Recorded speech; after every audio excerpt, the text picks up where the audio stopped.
வாழ்க வையகம், வாழ்க வையகம், வாழ்க வளமுடன். குரு வாழ்க, குருவே துணை.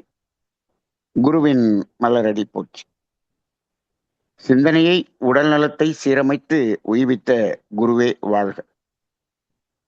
தியானமே யோகம், யோகமே ஞானம். தமிழ் ஆனந்த யோகம். வாழ்க வளமுடன். மெய்யன்பர்களே, சிந்தனையாளர்களே, புத்தக கலந்தாய்வின் இன்றைய சிந்தனை தலைப்பு ஆக்கினை தவம் வாழ்வின் திசையை மாற்றும். அப்படின்னா இப்ப வாழ்வின் திசை எப்படி இருக்கிறது என்பதை தெரிந்து கொள்ள வேண்டும். அது எப்படி மாற வேண்டும், ஏன் மாற வேண்டும்? இந்த கேள்வியெல்லாம் கேட்டாதான் அதற்கு விடை கிடைக்கும். இல்லை, இப்ப இருக்கக்கூடிய வாழ்வின் திசை நன்றாகத்தான் இருக்கிறது என்று சொன்னால் அது மாற்ற வேண்டிய அவசியம் இல்லை. இப்போ நமது வாழ்க்கை, இப்போ இருக்கக்கூடிய வாழ்க்கை நன்றாகத்தான் இருக்கிறதா இல்லையா என்பதை எதை அடிப்படையாக கொண்டு நாம் முடிவு செய்வது? எப்படி டிசிஷன் எடுப்பது? இன்னைக்கு சமுதாயத்துல வாழ்க்கை நன்றாக இருக்கிறது என்பதை எதை வைத்து முடிவு செய்கிறார்கள் என்று பார்த்தால், வருமானம் நிறைய வந்துகிட்டு இருந்துச்சுன்னா வாழ்க்கையின் திசை நன்றாக இருக்கிறது என்று முடிவு செய்யக்கூடிய சமுதாயமாக இருக்கிறது.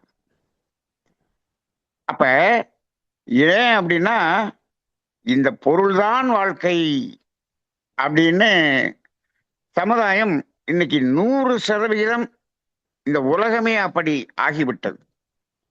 அதுவும் இப்பொழுது இருக்கக்கூடிய இளைஞர்களை எல்லாம் அப்படித்தான் நாம் வளர்த்திருக்கின்றோம்.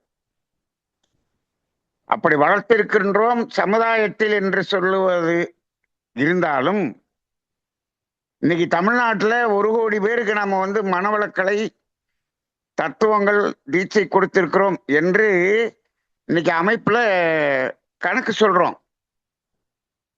இந்த பயிற்சியை பெற்ற அன்பர்கள், அவர்களுடைய குழந்தைகள், அவர்களை எப்படி நாம் வளர்த்திருக்கின்றோம்? அவர்களையும் இந்த பொருள்தான் வாழ்க்கை என்றுதான் வளர்த்திருக்கின்றோம்.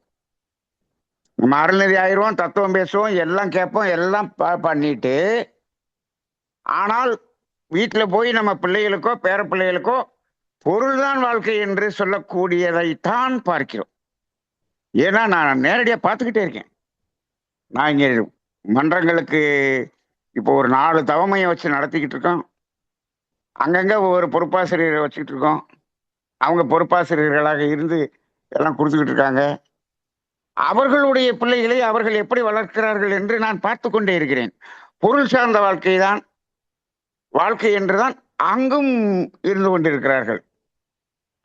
அப்ப இப்ப என்ன ஆகுதுன்னா, ஏன் அப்படின்னு சொன்னா அவங்களுக்கே ஒரு பயமா இருக்கு. என்ன பயம்? சமுதாயத்தில் நாம் இதுல இருந்து விலகிட்டோம்னா சமுதாயத்தில் நாம் ஒதுக்கப்பட்டு வாழ்ந்து விடுவோமோ என்ற ஒரு பயத்தில் அவர்கள் இங்கு கேட்பதையெல்லாம் கேட்டுவிட்டு அங்கு செய்வதெல்லாம் அப்படிதான் செய்து கொண்டிருக்கிறார்கள். நான் கூட சொல்றது உண்டு. என்ன சொல்லிக்கிட்டு இருப்பேன், இப்போ இந்த தத்துவங்களை எல்லாம் பேசிக்கிட்டே இருக்கிறதுல பிரயோஜனமே இல்லை, நான் பேசுவதை நிறுத்தி விட வேண்டும் அப்படின்னு நான் சொல்லுவேன். ஏன்னு கேட்டா, இங்க பேசுறதெல்லாம் சரியாதான் இருக்கு. ஆனா சமுதாயத்துல பிறருக்காக சமுதாயத்தோடு இணைந்து வாழ வேண்டும், சமுதாயத்துல எல்லாரும் வாழ்ற மாதிரி வாழணும் அப்படிங்கிறது தான் மனதுக்குள்ள இருக்குது. அந்த சமுதாயத்தின்படி வாழ்றதுக்கு இங்க தியானமோ நம்ம தத்துவமோ ஏதாவது பிரயோஜனப்படுமா? எல்லாமே மனவளக்கலை தத்துவத்தையும் டெம்பரரி ரிலீஃபுக்காக, டெம்பரரியா ஒரு பிரச்சனையை தீர்த்து கொள்வதற்காக இந்த தத்துவங்களை பயன்படுத்தி கொள்வதாகத்தான் இருக்கிறார்கள் என்பதை நான் நேரடியாக அங்க நிறைய மன்றங்கள்ல வரக்கூடிய அன்பர்களிடம் என்னுடைய அனுபவத்துல பார்த்துக்கிட்டு இருக்கேன். எல்லாரும் அப்படின்னு சொல்ல முடியாது. மாற்றம் செய்கிறவர்கள் நிறைய பேர் இருக்கிறாங்க. ஆனால் இருந்தாலும் இந்த சமுதாயம் அப்படிங்கிறதுல இருக்கக்கூடிய பயத்துல அந்த வாழ்வின் திசையை மாற்றுவதற்கே இவர்களுக்கு தைரியம் இல்லை என்ற ஒரு நிலையை பார்க்கிறோம் பார்க்கிறோம். சரி, அப்ப இப்ப இந்த திசை சரியா இருக்கா இல்லையாங்கிறத எப்படி நம்ம டிசைட் பண்ணணும் அப்படிங்கிறத முதல்ல புரிஞ்சுக்கணும். என்ன அப்படின்னு சொன்னோம்னா, வாழ்க்கையில் பொருளாதாரம் சார்ந்த வாழ்க்கை எப்படியோ இருக்கட்டும், வாழ்க்கை துன்பகரமாக இருக்கிறதா, மகிழ்ச்சியாக, ஆனந்தமாக, ஆரோக்கியமாக, அன்பாக இருக்கிறதா? இதெல்லாம் ரொம்ப முக்கியம். வாழ்க்கையில எது முக்கியம்? முதல்ல ஆரோக்கியம் முக்கியம். அப்புறம் என்ன முக்கியம்? துன்பம் இல்லாமல் வாழ வேண்டும், அது முக்கியம். மகிழ்ச்சியாக இருக்க வேண்டும், அன்பாக இருக்க வேண்டும். அப்பதானே அங்க உறவுகள் நல்லா இருக்கும். இதெல்லாம் முக்கியம். இதெல்லாம் இருக்குதா அப்படின்னு பார்த்தா, பொருள் சார்ந்த வசதி எல்லாம் வந்து விட்டது. ஆனா இது எல்லாம் எதுவுமே இல்லை. இதெல்லாம் குறையாதான் இருக்கு. வாழ்க்கை துன்பகரமாக இருக்கிறது என்பதை எல்லோரும் ஒத்துக்கொள்கிறோம். இன்பம் மகிழ்ச்சி என்பது அப்பப்ப வந்து போற மாதிரி தான் இருக்கே தவிர, யாராவது எனக்கு அப்பப்ப துன்பம் வருது அப்படின்னு சொல்றாங்களான்னா இல்லை. உண்மையிலேயே மனித வாழ்க்கை எப்படி இருக்க வேண்டும் என்று சொன்னால், துன்பம் என்ற ஒரு வார்த்தைக்கே இடம் கொடுக்க கூடாது. துன்பம் என்பதே இருக்கக்கூடாது. யாருக்கு? மனிதன் என்பவனுக்கு. அப்படிதான் இருக்கணும். அதுக்குதான் 6வது அறிவு. ஆனால் துன்பம் தான் அதிகமாக இருக்கிறது. அப்ப வாழ்க்கை சென்று கொண்டிருக்கக்கூடிய திசை சரியில்லை என்பதை இந்த உணர்வை வைத்துத்தான் நாம் முடிவு செய்ய வேண்டும். நீங்கள் எவ்வளவு பொருள் வசதி அதிகமாக இருக்கிறவர்கள் கூட மனதில் நிம்மதியாக, மகிழ்ச்சியாக, ஆரோக்கியமாக இல்லை என்பதை நீங்க எங்க வேணாலும் பாருங்க. பெரிய கோடீஸ்வர வீட்லயும் பாருங்க, எங்கனாலும் பாருங்க, அவ்வளவு நோய்கள் இருக்கிறது. அப்ப இன்னைக்கு பார்த்தோம்னா சமுதாயத்துல இந்த நோய்கள், அதற்குரிய அந்த வியாபார நிறுவனங்கள் எவ்வளவு பெருத்து போய்க்கொண்டு இருக்கிறது. இப்ப புதிதாக சென்னையில பெரிய ஒரு மருத்துவமனை கட்டி இருக்கிறார்கள். என்ன மருத்துவமனை? Purely for nephrology. அதுக்குன்னு ஒரு பெரிய ஆஸ்பத்திரி கட்டியிருக்காங்க. எதுக்குப்பா இவ்வளவு பெரிய ஆஸ்பத்திரி நெப்ராலஜி கட்டியிருக்காங்க அப்படின்னா, எந்த தைரியத்துல கட்டினாங்க அப்படின்னா, இனிமேல் நிறைய பேருக்கு வந்து கிட்னி ஃபெயிலியர் வரும் அப்படின்னு அவங்களே என்ன பண்றாங்க, யூகம் செய்து விட்டு அதுக்காக கட்டி வச்சுட்டாங்க. இப்பயே கட்டி அதுக்குரிய ஏற்பாடுலாம் பண்ணிட்டாங்க. ஒரு டாக்டருக்கு படிக்க போற பையனே என்ன கோர்ஸ் எடுக்கணும், எம்பிபிஎஸ் முடிச்ச பிறகு என்ன கோர்ஸ் எடுக்கணும் அப்படின்னு செலக்ட் பண்றப்ப என்ன சொல்றான்னா, எப்படி பாக்குறான்னா, வருங்காலத்தில் என்ன நோய் அதிகமாக வரும் அந்த ஸ்பெஷலைசேஷனை படிக்கணும்னு பாக்குறான். அதுக்கு அந்த கோர்ஸுக்கு பாத்தீங்கன்னா டிமாண்ட் ஜாஸ்தி. அப்ப இப்ப நீங்க பாத்தீங்கன்னா ஆன்காலஜி அண்ட் நெப்ராலஜி இதுக்கெல்லாம் பாத்தீங்கன்னா எம்டி சீட்டு வாங்கணும் அப்படின்னு சொன்னோம்னா 2 கோடி கொடுக்கணும் டொனேஷன். அவ்வளவு டிமாண்ட். ஏன் இந்த டிமாண்ட்? இந்த நோயெல்லாம் வரப்போகிறது, இனிமேல் வரப்போகிறது. அப்ப வாழ்வின் திசை எப்படி போய்கொண்டிருக்கிறது? நோய்களை நோக்கி போய்கொண்டிருக்கிறது, நோய்களின் தீவிரத்தை நோக்கி போய்கொண்டு இருக்கிறது. அப்ப இதுக்கெல்லாம் என்ன காரணம்? பொருள் மட்டுமே வாழ்க்கை என்று சொல்லி அங்கு வாழ்ந்ததுதான் காரணம். சரி, அப்ப இந்த பொருள் வாழ்க்கைக்கு அதிலேயே நோக்கி போவதற்கு என்ன காரணம் என்று ஆன்மீகமாக சிந்தித்து பார்த்தால், மனதின் மயக்க நிலைதான் காரணம். என்ன மயக்க நிலை? இந்த புலன்வழி வாழ்க்கையில் மயக்கம் என்ற ஒரு வாழ்க்கை, மயங்கிய வாழ்க்கை. இப்ப புலன்வழி வாழ்க்கை வேணுமா? வேணும். அதற்காகத்தான் இந்த புலன்கள் இருக்கிறது. புலன்கள் 5 புலன்கள் நமக்கும் இருக்கிறது, விலங்குகளுக்கும் இருக்கிறது. விலங்குகளுக்கு இருக்கக்கூடிய புலன்கள் தான் நமக்கு இருக்குது. நமக்கு ஒன்றும் எக்ஸ்ட்ரா இல்லை, குறையவும் இல்லை, அதே தான் இருக்குது. அப்ப அது எதுக்கு? பயன்பாட்டுக்கு. பயன்பாட்டுக்குத்தான் இருக்கிறது. அப்ப பயன்படுத்த வேண்டும்.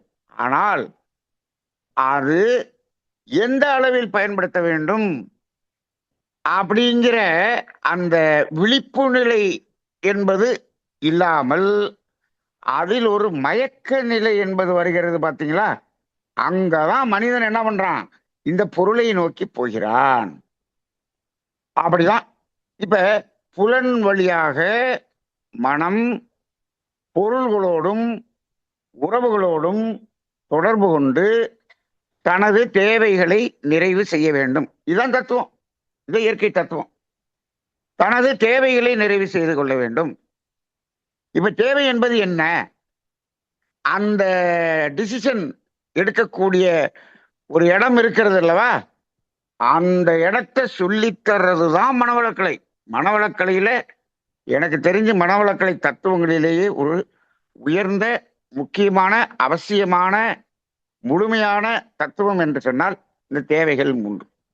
இந்த இடத்தை இந்த 3ஐ தெளிவாக புரிந்து கொள்ளாமல் மனவளக்கலையில் நீங்கள் எந்த ஞானத்தை பெற்றிருந்தாலும் அது ஞானமே அல்ல, அது பயன்படவே பயன்படாது.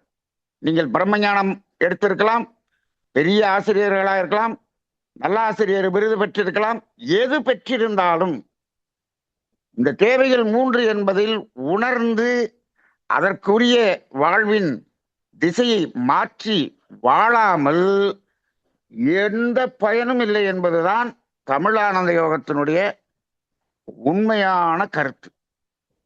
அப்ப இந்த தேவை என்பதற்காக அதற்குத்தான் இந்த புலன்வழி வாழ்க்கை. அப்ப தேவை என்பதை நிறைவு செய்து கொள்வதற்கு இப்ப மனம் என உடலின் தேவையை நிறைவு செய்து கொள்வதற்கு மனம் புலன் வழியாக பொருள்களோடும் நபர்களோடும் தொடர்பு கொள்கிறது. சரி, அந்த தேவை நிறைவு ஆனவுடன் அது என்ன செய்திருக்க வேண்டும் என்று சொன்னால், அந்த மனம் தனது தேவையை பூர்த்தி செய்து கொள்வதற்காக இந்த புலன் வழியாக பொருள்களோடும் நபர்களோடும் தொடர்பு கொள்ளலாம். ஆனால் இப்ப மனதின் தேவை என்ன என்று நாம புரிந்து கொண்டது இல்லை. முதல்ல உடலின் தேவை முடிஞ்சாதானே மனதின் தேவைக்கு வருவோம். இப்ப உடலின் தேவை என்பதை பற்றாக்குறையாக ஆக்கிவிட்ட சமுதாயமாக இருக்கும்போது மனதின் தேவை அப்படிங்கிறதுக்கு வர்றதில்லை. இன்னும் சொல்ல போனா மனதின் தேவைனா என்னன்னே யாருக்கும் தெரியல. மனதின் தேவை என்பது என்ன? மனதின் தேவை என்பது நம்ம இப்ப தமிழானந்த யோகத்துல அடிக்கடி நம்ம அந்த வார்த்தையை சொல்லிக்கிட்டு இருக்கிறோம். மனதின் தேவை என்பது ரசித்தல். ரசித்தல் ரசித்தல் என்ற ஒரு வார்த்தைக்கு பொருள் வேண்டுமா? பணம் வேண்டுமா? நிதி ஆதாரம் வேண்டுமா அப்படின்னு கேட்டீங்கன்னா கிடையவே கிடையாது. எப்படி ரசித்தல்? கண்ணுக்கு முன்னாடி என்ன இருக்கிறதோ அதை ரசித்தல், அவ்வளவுதானே. ரசித்தல்னா அதுக்கு இவ்வளவு செலவு பண்ணி இப்படித்தான் ரசிக்கணும் அப்படின்லாம் இல்லை. எந்த இடத்தில் என்ன இருக்கிறதோ அதை இயற்கையின் ஒரு பகுதியாக நினைத்து ரசித்தல். அதே போல என்ன சத்தம் கேட்கிறதோ அதை ரசித்தல், என்ன வாசனை வருகிறதோ அதனை ரசித்தல். அதே போல இப்போ ஒரு தென்றல் காற்று வீசுகிறது, அதனுடைய ஸ்பரிசத்தை ரசித்தல். இப்ப இந்த ரசித்தல்ங்கிறது பாத்தீங்கன்னா பெரும்பாலும் இந்த நாக்கு என்ற புலனை தவிர மற்ற 4 புலன்களில் இந்த கண்ணு காது அதுதான் அதிகமாக ரசித்தலில் இருக்கும். மூக்கு ஒரு பகுதி இருக்கும். ஆனால் இந்த நாக்கு அப்படிங்கிறதுல ரசித்தல்ங்கிறது இருக்கு, அது ருசித்தல்னு போயிருது, அது அடைதலுக்கு போயிடும். அந்த நாக்கை மட்டும் விட்டுருங்க. அப்ப மனதின் தேவைக்கு பயன்படக்கூடியது இந்த கண்ணு காது அப்படிங்கிற மாதிரி இருக்கு. இப்ப அந்த ரசித்தல் என்பது இருக்கிறதா மனிதனிடம் என்று கேட்டால், ரசித்தல் தொடங்குகிறது. தொடங்கிய அடுத்த கணமே அது அடைதலாக மாறிக்கொண்டே இருக்கிறது. ஏன்? அடைதல் என்பதுதான் வாழ்க்கை என்றுதானே இன்னைக்கு நம்ம சொல்லி கொடுத்துருக்கிறோம். அப்ப ரசித்தல் என்பதில் நிக்க முடியல. எது இருந்தாலும் இன்னைக்கு எத்தனை உடை இருக்கிறது வீட்டுல, இப்போ இன்னும் ஒரு உடை அங்க பாக்குறோம், அப்ப ரசிக்கிறோம்னா அதையும் வாங்கணும்னு தான் நினைக்கிறோம். அப்ப இன்னைக்கு இந்த பொருள்களை பெருக்கி வைத்து விட்டால் வாழ்க்கையின் திசை நன்றாக இருக்கும் என்று நிறைய பேர் இன்னைக்கு நம்பிக்கொண்டு இருக்கிறார்கள். நிறைய பொருளாதாரத்தை சேர்த்து வைத்து விட்டு வாழ்க்கையை அமைத்துக் கொள்வதற்கு பெண் தேடுகிறார்கள், மாப்பிளை தேடுகிறார்கள். வாழ்க்கையின் திசை நன்றாக இருப்பதற்கான ஒரு வரனை தேடுகிறார்கள். எதை வைத்துக்கொண்டு? பொருளை தேடி வைத்துக்கொண்டு. அப்படி பார்க்கும் பொழுது அங்கு சரியான ஒரு பாதையில் ஒரு நிறைவான வாழ்க்கையை அமைத்துக் கொள்ளக்கூடிய ஒரு வரன் அங்குங்கிறது கிடைக்கிறதே இல்லை. அப்ப என்ன ஆகுது? பொருளாதாரத்துக்கு பொருளாதாரம் கிடைக்கிறது, ஆனால் அமைதியும் நிறைவும் இல்லை, சண்டையும் சச்சரவுமாக மாறி அங்கு பிரிவு என்பதுதான் வருகிறது. அப்படிதான் இருக்கிறது.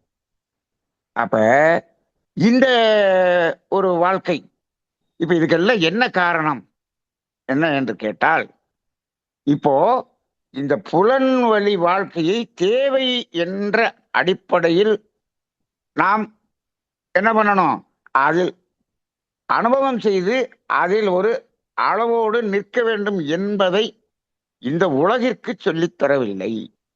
அதான் காரணம்.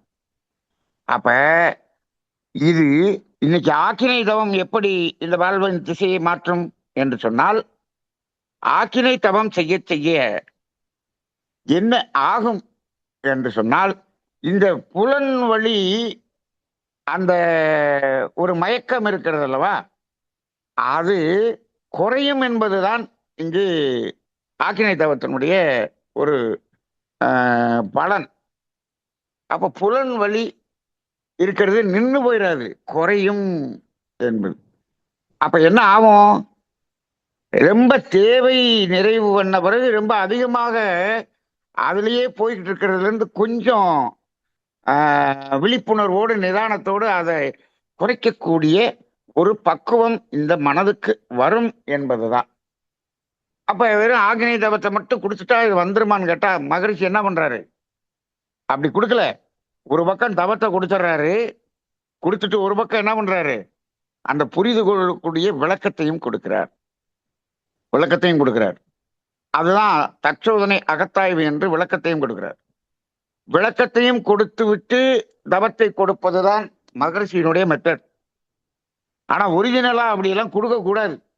நீங்க அஷ்டாங்க யோகத்துல பாத்தீங்கன்னா இப்படி கொடுக்க கூடாது. அஷ்டாங்க யோகம் என்ன சொல்லுது?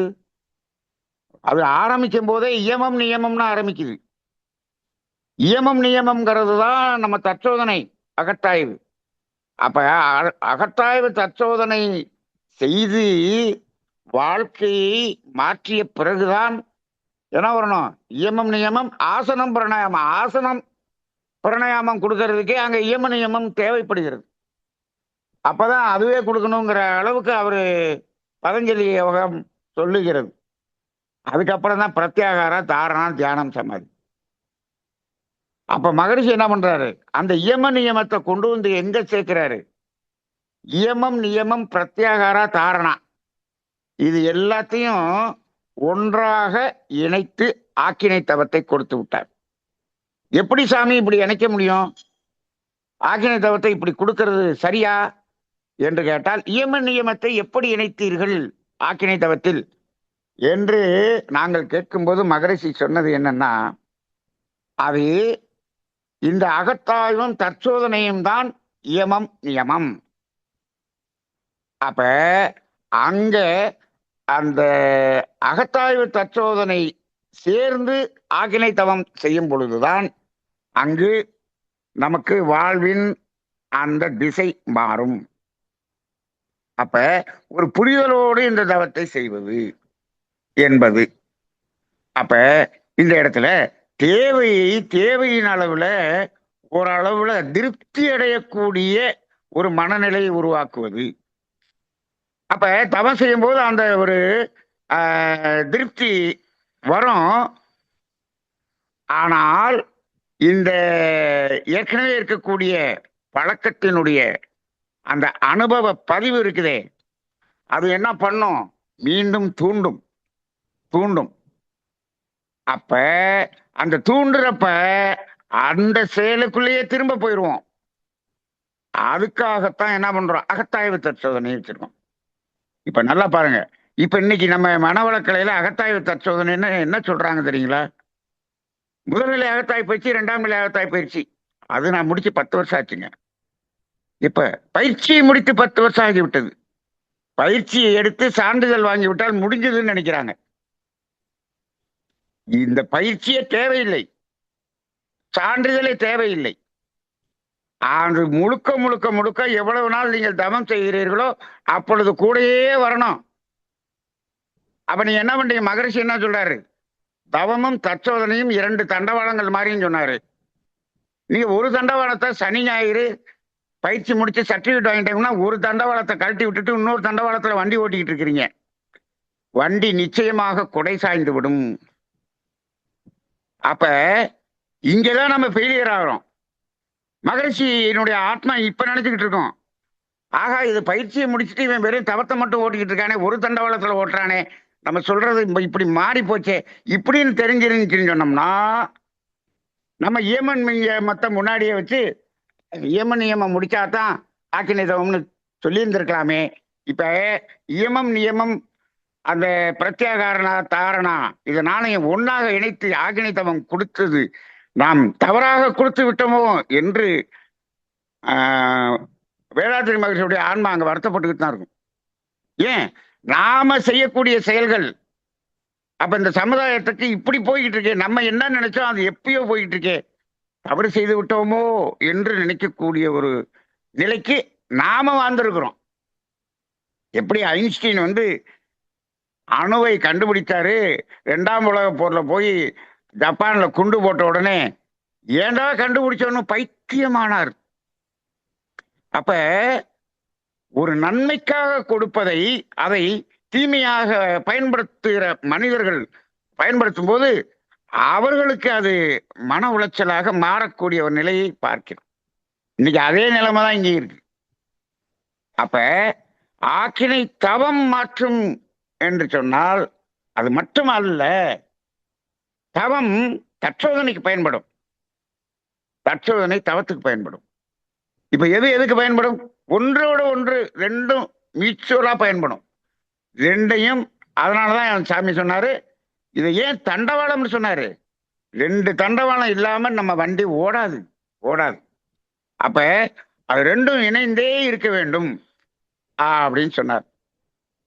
சரி, அப்ப இப்ப பாருங்க, நமது முன்னோர்கள் காலத்துல நீங்க பாருங்க, தேவை என்பதின் அடிப்படையில் இப்ப உணவுன்னா பசிச்சா சாப்பிடுவாங்க.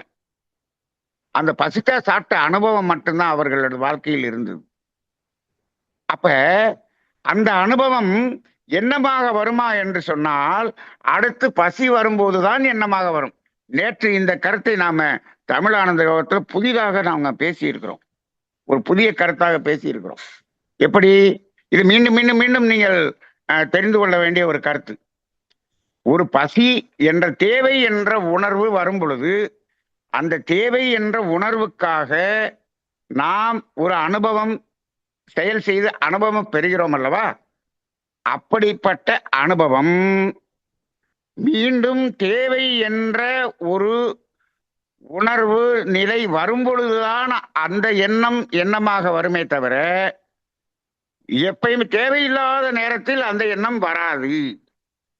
அப்ப அந்த காலத்துல தேவைக்கு உணவு சாப்பிட்டுக்கிட்டு இருந்தவங்களுக்கு அடுத்து பசி வரும்பொழுதுதான் அந்த சாப்பிடணுங்கிற எண்ணமே வந்தது.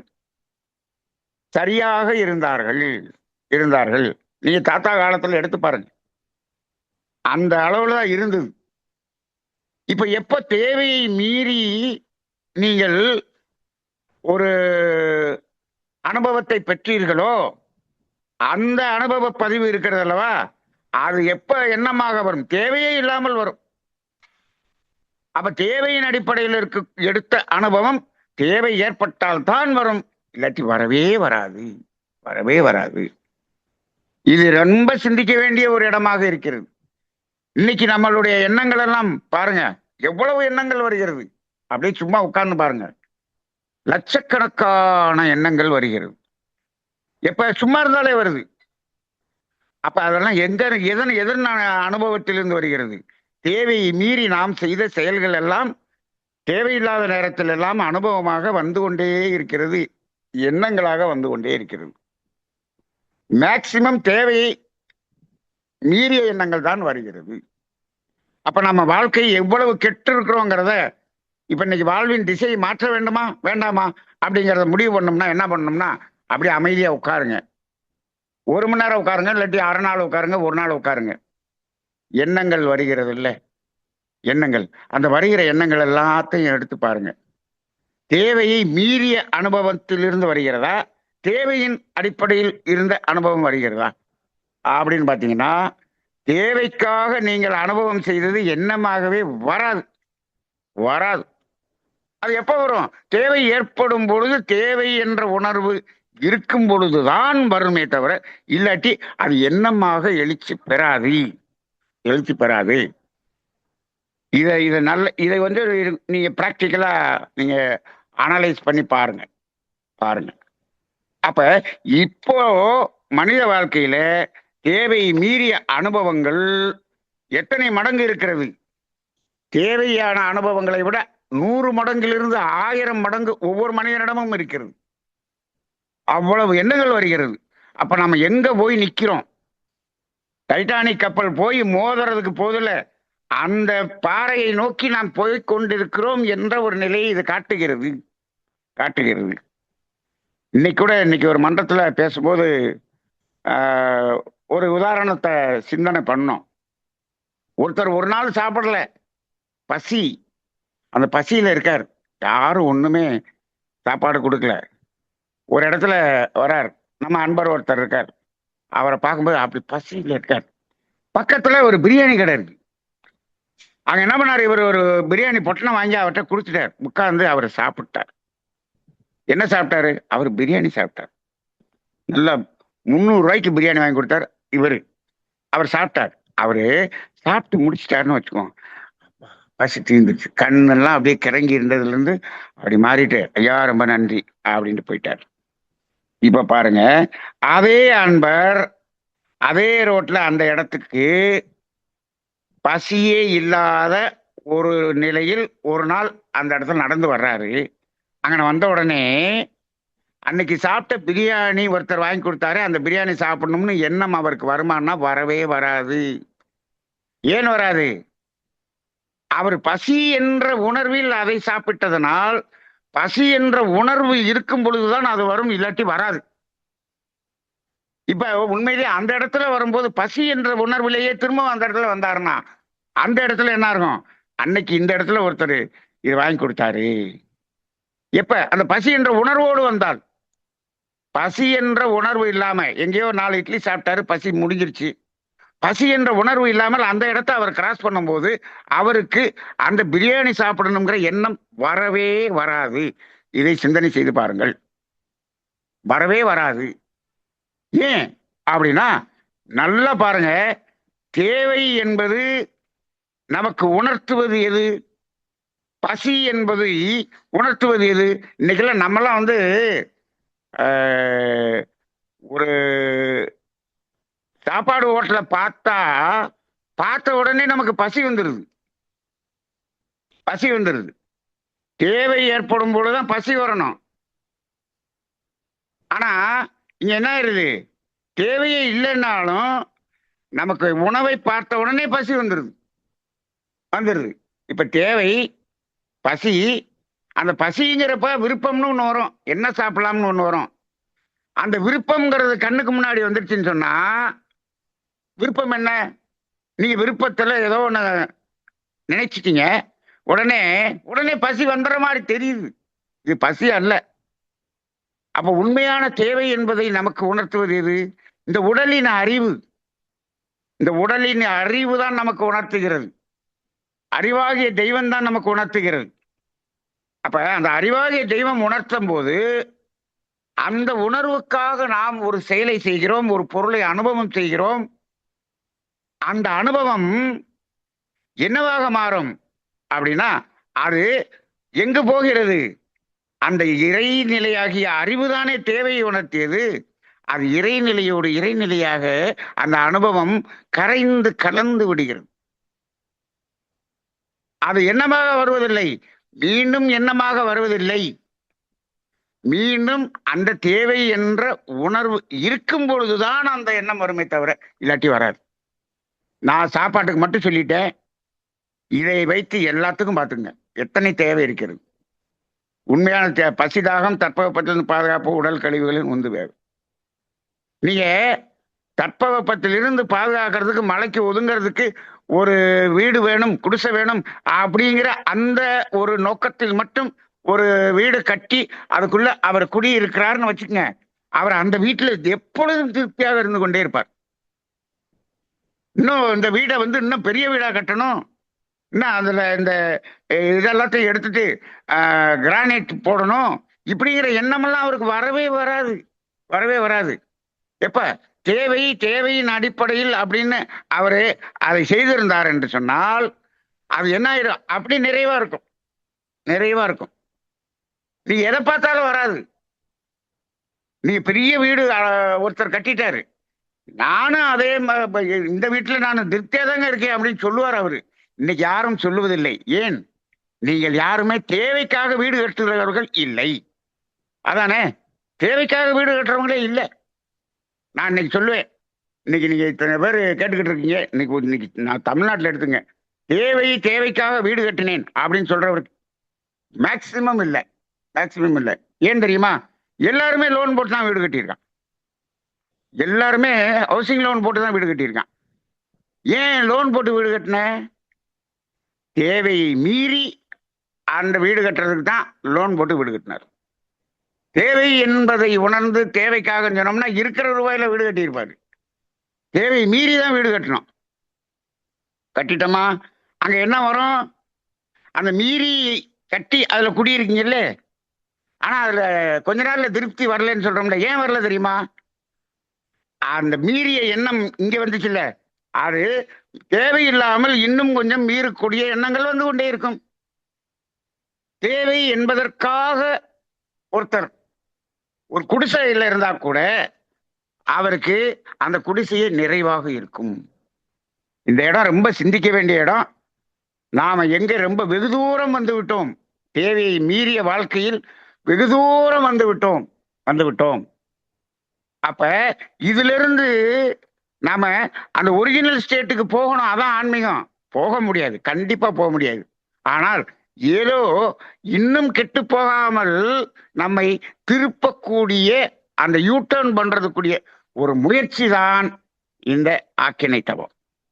அவ்வளவுதான். இந்த ஆக்கினை தவமும் தற்சோதனையும் இதுக்கு மேலேயும் கெட்டு போகாம இருக்கிறதுக்கு தான் இருக்கே தவிர, இது யூட்டர்ன் அடிச்சு அபவுட் டர்ன்ல நாம் திரும்பி வர வேண்டிய தூரம் இன்னும் நிறைய இருக்கிறது, வெகு தொலைவில் இருக்கிறது என்பதை புரிந்து கொள்ள வேண்டும். ஆக இந்த ஆக்கினை தவம் வாழ்வின் திசையை மாற்றும் அப்படின்னு சொன்னோம்னா, என்ன திசையை மாற்றுது அப்படின்னா, நாம் எங்க போய்கொண்டிருக்கிறோம், நாம போய்கொண்டிருக்கிற திசை ஒரு புதைகுழியை நோக்கி போய்கொண்டிருக்கிறோம் என்பதை முதலில் உணர்ந்து கொண்டால், அந்த திசையிலிருந்து அபவுட் டர்ன்ல திரும்பி நாம எங்க வரணும், எந்த இடத்திலிருந்து நாம் விலகி சென்றோமோ விலகி சென்ற இடத்தை நோக்கி பயணிப்பதற்கான அந்த திசையை மாற்றுகிறோம் பாருங்க, ஆப்போசிட்ல திரும்புறோம் பாருங்க. இதுதாங்க ஆக்கினை தவம். நீங்க அங்கிருந்து திரும்பி வந்து துரியதவம் பண்ணி அதுக்கப்புறம் இந்த இடத்துக்கு வந்த பிறகு நீங்கள் வாழ்க்கை பயணம் எந்த பாதையில் செய்ய வேண்டுமோ அதுக்கப்புறம் தான் அந்த பாதையை நம்ம தேர்ந்தெடுத்து போக வேண்டியிருக்கு. அப்ப நம்ம எங்க இருக்கோங்கிறத எல்லாரும் முடிவு பண்ணிக்கங்க, எந்த இடத்தில் இருக்கிறோம் என்று முடிவு பண்ணிக்கங்க. சமுதாயம் இப்படித்தான் சென்று கொண்டே இருக்கிறது. இப்ப நம்ம வேதாத்திரிய சீடர்கள் எல்லாம் என்ன பண்ணிக்கிட்டு இருக்கோம்னா, எல்லாரும் அதுல நோக்கி போய்கிட்டு இருக்காங்க, புதவுலியில விழுகிறதுக்காக போய்கிட்டு இருக்காங்க. நாம நின்று திரும்பி இருக்கோம். இந்த திரும்பினதுல என்ன பண்றோம், ஒரு 1000 பேர் திரும்பினதுல என்ன பண்றாங்க, 1,00,000 பேர் போய்கிட்டு இருக்காங்க, நம்ம 1000 பேர் மட்டும் திரும்பி இருக்கிறோமே சொல்லி இந்த 1000 பேர்ல 900 பேர் என்ன பண்றான், எல்லாம் கூட்டம் போறதோட போயிடும்னு திரும்பி போயிடுறாங்க. ஒரு 100 பேர் தான் திரும்பி வந்து கொண்டு இருக்கிறார்கள். அந்த 100 பேர்லயும் அப்படியே போலாமா மீண்டும் போயிடலாமான்னு ஒரு சந்தேகத்துல ஒரு பாதி பேர் இருப்பாங்க. இப்படிதான் இருக்கு. இப்ப நம்ம இதை பேசும்போதே பாருங்க, ஒரு 4 பேர் வெளியில போயிட்டாங்க. இல்ல இல்ல நாங்க வந்து எல்லாரையும் போற வழியிலே நாங்க போறோம் அப்படின்னு தான் போயிட்டு வந்து வெளியில போயிட்டாங்க. இப்படிதான் இருக்கும், இப்படிதான் இருக்கும். உண்மை அப்படிதான் இருக்கும். அப்ப இதை உணர்ந்து கொண்டால் நாம் திரும்புவோம். நாம் திரும்பக்கூடிய திசை எதை நோக்கிய திசை என்று சொன்னால் துன்பம் இல்லாத வாழ்க்கை. துன்பம் இல்லாத வாழ்க்கை அப்படின்னு வார்த்தையில சொல்லிவிட்டோம். துன்பம் இல்லாத ஒரு வாழ்க்கை அப்படின்னு சொன்னா அந்த வாழ்க்கையில வேற என்ன இருக்கும்? அப்படி துன்பத்தை மட்டும் வாழ்க்கையில் நீக்கிவிட்டீர்கள் என்று சொன்னால் அங்கு என்ன இருக்கும் என்று சொன்னால் இன்பம், மகிழ்ச்சி, அன்பு, ஆரோக்கியம், நிறைவு, ஆனந்தம், அமைதி அத்துணையும் இருக்கும். இத்தனையும் வேணுமா? இந்த ஒண்ணை மட்டும் விட்டுருப்பா. இந்த இந்த இந்த துன்பங்கிற பாதையை மட்டும் திசையை மட்டும் மாத்து, இவ்வளவும் கிடைக்கும், இவ்வளவும் கிடைக்கும். ஆனால் யாரும் ஏற்றுக்கொள்ள தயாராக இல்லை, யாரும் அதை நம்புவதற்கு தயாராக இல்லை. அப்ப இதை கேட்பதற்கே எத்தனை பேர் தயாரா இருக்கும்? இத்தனை கோடி மக்கள்ல 30 பேர் தான் கேட்கறதுக்கே தயாரா இருக்கிறோம். அப்ப அந்த அடிப்படையில் தான் உண்மை இருந்து கொண்டிருக்கிறது. அது எப்படி இருந்தாலும் சரி, இந்த உண்மையை நாம் உரைக்க பேச பேச பேச நாம் திரும்பி வரக்கூடிய பாதையிலிருந்து தைரியமாக திரும்பி வருவோம் என்பதற்காக நான் பேசிக் கொண்டிருக்கிறேன். அவ்வளவுதான். மற்றவங்க எல்லாத்தையும் கையை பிடிச்சி நான் இழுத்துட்டுலாம் வர முடியாது. இது அவரவரது சுதந்திரம். சொல்ல வேண்டியதை சொல்லுவோம், ஓத வேண்டியதை ஓதி விடுவோம். விதைப்பதற்குத்தான் ஒவ்வொரு மனிதனுக்கும் உரிமை இருக்கிறது என்று ஜீசஸ் சொன்ன மாதிரி விதைத்து விடுவோம். யார் உணர்ந்து பயணிக்கிறார்களோ பயணிக்கட்டும் என்ற அடிப்படையில் இந்த சிந்தனையை ஆழ்ந்து சிந்தனை செய்து பாருங்கள். தேவை அளவில் நாம் அனுபவம் செய்யும் போது அந்த அனுபவம் எண்ணமாக வந்து நமக்கு அலைக்கழிப்பு செய்வதில்லை என்பதை, இந்த ஒரு புதிய சிந்தனையை இன்று முதல் ஒரு ஆராய்ச்சிக்காக எடுத்துக்கொள்ளுங்கள். நாம் அடுத்த பகுதியிலே அதை பற்றிய சந்தேகம் இருந்தால் எல்லோருக்கும் அதை விளக்கலாம். நன்றி. வாழ்க வளமுடன்.